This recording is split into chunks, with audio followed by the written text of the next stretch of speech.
Hi friends, welcome to Jaya's garden.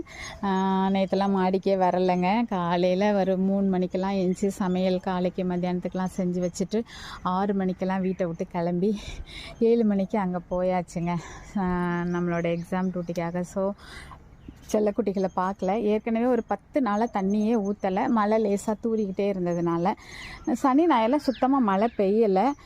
சரி, சனிக்கிழமை கொஞ்சம் ஈரப்பதம் இருக்குதுன்னு ஊற்றலைங்க. ஞாயிற்றுக்கிழமை ஊற்றுறதுக்கு நேரம் இல்லை. 3 மணிக்கு எழுந்திரிச்சு இந்த மற்ற வேலையெல்லாம் பார்த்து முடிக்கும் போதே டயர்ட் ஆகிடுச்சு. அதுக்கப்புறம் தண்ணி ஊற்ற வர்றதுக்கு மனசில்லை. சரின்ட்டு போயிட்டேங்க. நைட்டு வந்து ஊற்றலான்னு பார்த்தா பயங்கர டயர்டு. நைட்டு அப்படியே வந்து உட்கார்ந்தது தான், அப்படியே தூங்கிட்டே இருக்கிறேன், அவ்வளோ டயர்டு. அதுக்கப்புறம் காலையில் வந்து பார்த்தா அப்படியே பழுத்து எல்லா இலையும் இங்கே பாருங்களேன், நிறைய அப்படி க்ளீன் பண்ணேன்.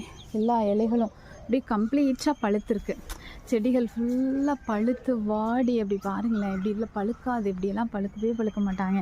இங்கே பாருங்கள், 5-6 அடி வளர்ந்து நின்னவங்க அப்படியே வாடி வதங்கிட்டாங்கங்க. 2 நாள் மழை பெய்யாமல் தண்ணி ஊற்றாமல் இருந்தேன்ல, அதுவும் நேற்று ஊற்றிருக்கணும். நேற்று ஊற்றுனா நேற்றுலாம் ஃப்ரெஷ்ஷாக தான், சனிக்கிழமை பார்க்குறப்பெல்லாம் நல்லா ஃப்ரெஷ்ஷாக இருந்தாங்க. அப்படி பார்த்தா பழுத்து அப்படியே சொலண்டு விழுந்துட்டாங்க. நைட்டு வந்து எங்கள் வீட்டில் அவங்க பார்த்துட்டு வந்து என்ன எல்லாம் வாடி கிடக்குது அப்படின்னு சொன்னாங்க. ஆனால் எனக்கு மேலே வந்து பார்க்க முடியல, அவ்வளவு டயர்டுங்க.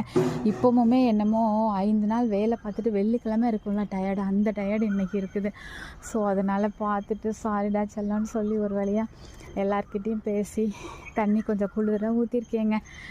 ஓகே ஃப்ரெண்ட்ஸ், அதான் நானும் பார்க்கல, நீங்களும் பார்க்கல, உங்களுக்கு அதான் காமிச்சாச்சு. ஓகே, பாய்.